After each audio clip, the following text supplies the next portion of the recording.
La delegación de Antabamba haciendo su presentación y su saludo respectivo al público aquí en nuestro ciudad. Y ya pasamos su presentación, muchachos.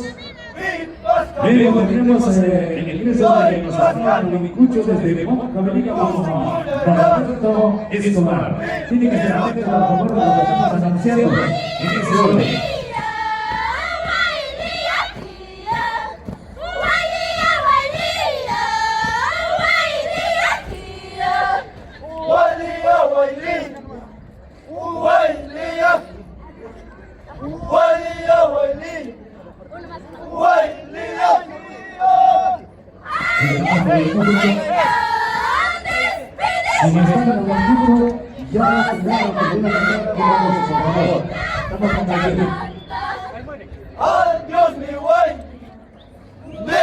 Si no falta, estamos aquí.